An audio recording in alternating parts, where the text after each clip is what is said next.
Hello, and welcome to Songs for the Struggling Artist, the blogcast.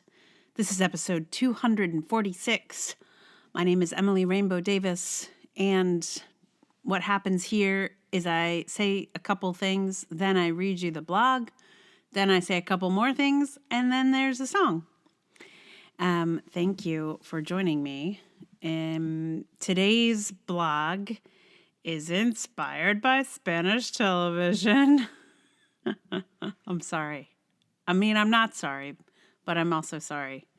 But it's not just about Spanish television. So if you're like, Emily, I'm tired of Spanish television talk, then maybe this episode isn't for you. But it is not exclusively about Spanish television. It was inspired by my watching of Spanish television, but it is not actually about Spanish television. Anyway, let me just read it to you. It is called Sexy Jobs. What jobs are the sexiest? Like, if you want a character to be appealing and captivating and sexy, what job do you give them? Let's say you want them to be at the center of a story. What job do they have? If you want to signal to an audience, this character is sexy, what do they do? Apparently, in Spain, if your main character is a woman, the answer is modista. A modista is a seamstress, but not just a seamstress or dressmaker. She's also a designer. I am on my second Spanish period drama, which features a modista at the center, and it made me start to wonder what the sexy jobs are in our culture. Like, some of them are the same. The actor who plays the modista's love interest in both shows plays a pilot in one and a war journalist in the other. Those are sexy jobs for men. They are just as popular here as I imagine they are in Spain. But we don't put seamstresses in our TV shows. I can't think of a single American TV show that stars a seamstress. But in thinking about it, I realized that we also don't make a lot of period dramas that place women at the center. I'm having trouble even thinking of one. If women have jobs at the center of a show in American TV, they're mostly contemporary. They are nurses or lawyers or writers or doctors. Certainly, I don't know all the shows there are. There are more and more all the time. But I am thinking of every workplace drama set in the past that I can remember, and not one of them is American. For the record, when thinking of women at work shows, I came up with Bletchley Circle, The Mill, and Call the Midwife. But these are all BBC shows. Anyway, I think I may have worked out a factor of why I am so obsessed with Spanish TV. Almost every show I've watched features women at work in the early 20th century. Some of those jobs are sexy. See modista, switchboard operator, chambermaid, novelist, hotel matriarch, amateur detective, secretary. And some are less so. Housekeeper, innkeeper, the sexy modista's stern modista mom. I don't know that it's the sexiness of the occupations of these women that interest me, or just the fact that I get to watch groups of women at work together. Because women have largely been left out of history books, I long for stories of women in the past. I found this Ms. Magazine article about women's history chilling. An English teacher tells a group of students, "Wouldn't it be great if history books had as much information about women as men?" And hears her students say, "But women didn't do anything." I mean, they said that this century.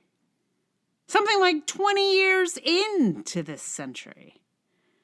This century, when they absolutely should have been exposed to more inclusive history or read things that haven't actively excluded women's contributions. So I find TV that highlights women at work in the past almost irresistible, particularly since the stories we've all absorbed from the culture have tried to convince us that women working is a new invention. Watching women at work in the past scratches an itch for me I didn't know I had. And yes, I know that period drama is not history. But it does tend to expand one's historical perspective. I know a whole heck of a lot more about Franco's Spain and its relationships with Europe and Morocco than I did before dipping my toes via Spanish TV in those worlds. Outlander may feature time travel through fairy stones, but I do know a bunch more about the Jacobite Rebellion and the Battle of Culloden in Scotland than I did before I watched it. Anyway, if sexy jobs are what get us to tune into stories about women, and particularly about women in the past, I am really all for it. I don't know what American early 20th century jobs will be sexy enough for our people, but I would like to watch one, please. Rosie the Riveter drama, maybe? I mean, it's a gimme, right? Women in a factory working together. Does this exist and I just don't know about it? I know there's a Canadian show about this. I would like to watch that too. I'm going to need a better international streaming platform, please. Meanwhile, I am still very curious about what the sexy jobs are. Male romantic comedy leads tend to be architects, and female romantic leads do things like run cupcake or pie shops. But are those sexy? I don't know. Chime in. What are the sexy jobs? And can we have a TV show about them? Sometimes I think it's like just the language that makes something more or less attractive. Like the word seamstress or dressmaker is just not nearly as cool as modista. Like modista has like mode in it. It has style in it. It's like stylist. Stylist is people probably stylists are now the sexy jobs. Ugh. But I think that's the idea of it is like fashionista. But we don't actually have a word like that, so modista anyway. Who knows if that's why seamstresses are not the thing here. But I think it's mostly just because we don't do period television. Which is weird. Why not? Come on. It's because it's expensive. That's why. And also, this is a factor that I think is important and something to consider, which is like places like the BBC and the CBC, like places like in the UK and in Canada, they have a state-sponsored television situation. And because people are paying licensing fees and things like that, the public is contributing to the conversation. And if that's your situation, you can't ignore women.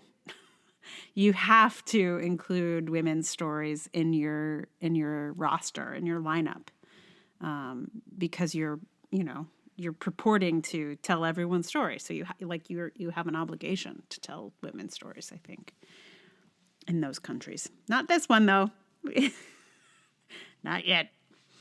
Yeah. So, no one yet has come up with an example of a period television women at work drama. Not yet. Hasn't happened yet. Looking forward to it. Maybe right? Somebody must have made one.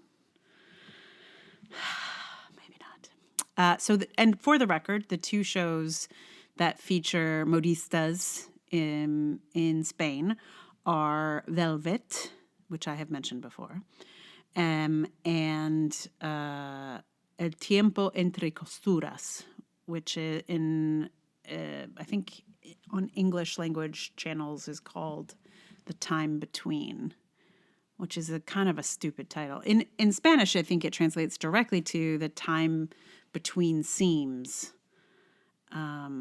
which, because it's about a seamstress, is sensible. It's working with the seams idea. Anyway, that show was delightful. They're both delightful. Anyway, you know how I feel. So for a song, I looked for songs about seamstresses or modistas. I found one called La Modista, but I could not find anything about it. I could not find a translation or the lyrics or the chords or anything. So my Spanish is not good enough to even figure out what the guy was saying in the song. So I decided not to learn La Modista, but I did find a song called Seamstress.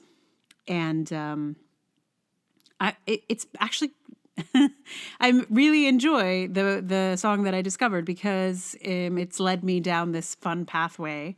The woman who made this song is called Sherry Elf, and she has, where she lives, a world crochet museum, which is basically looks like like an old photo mat or something, full of crocheted toys and objects and knickknacks and things. It's adorable. And then there's also a song and a video that she made recently called I Like Myself, which is just so charming. So I suggest, if you are near a device as you listen to me, to look up I Like Myself by Sherry Elf. That's SHARIELF. And it's just like, there's a particular kind of charm to it that feels very like Gen X in a like old-timey Gen X, like when we used to listen to the B-52s kind of vibe, or like it feels like a little bit like the future's so bright I gotta wear shades kind of vibe. Anyway, enjoy it. Look up "I Like Myself" by Sherry Elf, and also the album that this song comes from. This song is on Spotify, and I cannot remember the name of the album at the moment. But if you find this song, Seamstress, you will find the whole album. Yeah, let's give her some clicks. You know what I mean? So she, I believe, is actually a seamstress. I think this song is about her. I don't know that for a fact, but I assume so. And it's fun. It's like quirky and fun, and it's fun. It's fun. I'm not sure it's sexy, but it's fun. So I'll play that for you in just a moment. Meanwhile, thank you so much for listening to the podcast. Please tell someone about it, share it, all the things. Like, subscribe, click on all the stars. If you'd like to support it with money, that'd be amazing. Patreon.com/Emily R. Davis, Ko-fi, and PayPal all get to me. There are links in the show notes for those things. And thank you for listening. And here on ukulele, because even though she plays it on guitar and it sounds great, it does feel like a song that ought to be sung with a ukulele at some point. And now is that moment. So here is Seamstress.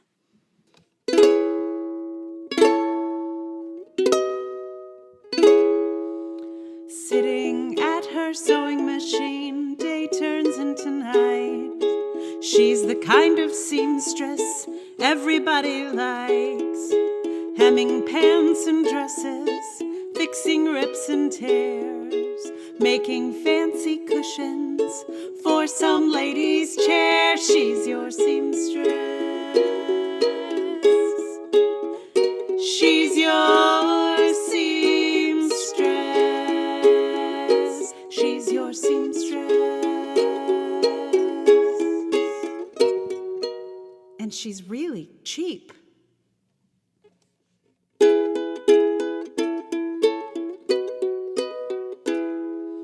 Years are going by, she is getting tired. There's more to life she would like to do. She would like to travel, she would like to paint. She would like to sing her songs with a little band. She's your seamstress. She's your seamstress. She's your seamstress. And she's really sick of it.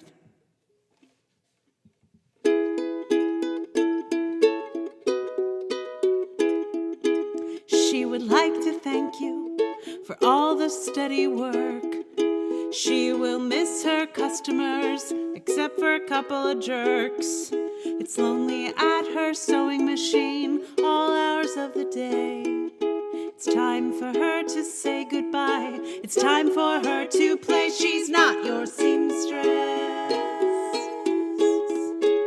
She's not your seamstress.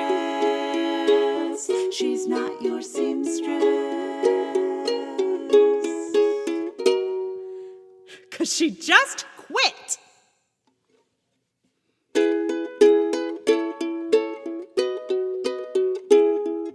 The art is slowly selling, but the rent is due today. The band did not receive a gig that actually pays. What with her new car payment and the general excise tax, she's glad you'll take her back again. She's grateful for your cash. She's your seamstress. The rent's due. She's your seamstress. Car payment. She's your seamstress. But only for this week.